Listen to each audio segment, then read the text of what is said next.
તો સુરતથી મહત્વપૂર્ણ સમાચાર સામે આવી રહ્યા છે। સુરતના મહત્વપૂર્ણ સમાચાર સામે આવે છે। સુરતના પલસાણાના બલેશ્વર પાટિયા નજીક આગ લાગવાની ઘટના બની છે। ભંગારના ગોડાઉનમાં આગ લાગવાની ઘટના બની છે। મોટા સમાચાર સુરતથી કે જ્યાં અગમ્ય કારણોસર એકાએક આગ લાગી હતી। આગ લાગવાની ઘટના સુરતમાં બની છે, જ્યાં ભારે પવન હોવાથી આગે વિકરાળ સ્વરૂપ ધારણ કર્યું છે। 5 કિલોમીટર દૂરથી ધુમાડાના ગોટે ગોટા જોવા મળ્યા।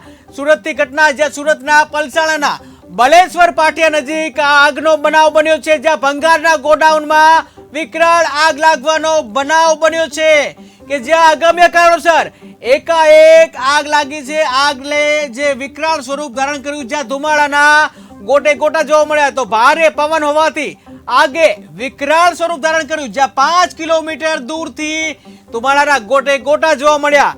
તો સુરતના પલસાણામાં આગ લાગવાની ઘટના બની છે। બલેશ્વર પાટિયા નજીક આગ લાગવાની ઘટના બની છે।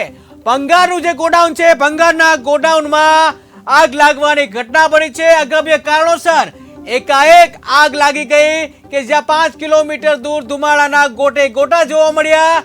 ભારે પવન હોવાથી આગે થોડાક સમયમાં વિકરાળ સ્વરૂપ ધારણ કર્યું કે જ્યાં 5 કિલોમીટર દૂર સુધી ધુમાડાના ગોટે ગોટા જોવા મળ્યા। મહત્વપૂર્ણ સમાચાર, મોટા સમાચાર સામે આવે છે સુરતથી। સુરતના પલસાણાના બલેશ્વર પાટિયા છે, આ બલેશ્વર પાટિયામાં આગ લાગવાની ઘટના બની છે। તો ભંગારના ગોડાઉનમાં આગ લાગવાની ઘટના બની છે। તો અગમ્ય કારણોસર આ આગ લાગવાની ઘટના બની છે, જ્યાં ભારે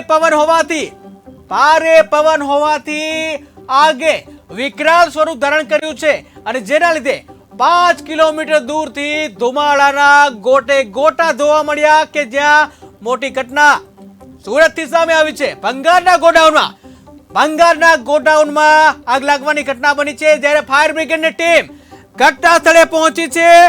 આગ ઉપર કાબુ મેળવવાની કાર્યવાહી જે પ્રયાસ હાથ ધરવામાં આવ્યો છે। ફાયર બ્રિગેડની ટીમ ઘટના સ્થળે પહોંચી છે, જ્યાં આગે વિકરાળ સ્વરૂપ ધારણ કર્યું છે। આ ઘટના છે સુરતની।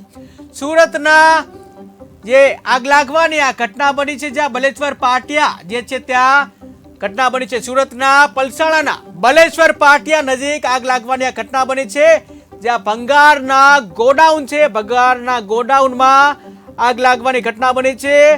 આગ કેમ લાગી એનું કારણ હજી બહાર આવ્યું નથી, પરંતુ હાલ તો ફાયર બ્રિગેડની ટીમ ઘટના સ્થળે પહોંચી પાણીનો મારો ચલાવી આગ ઉપર કાબુ મેળવવાનો પ્રયાસ કરી રહ્યા છે।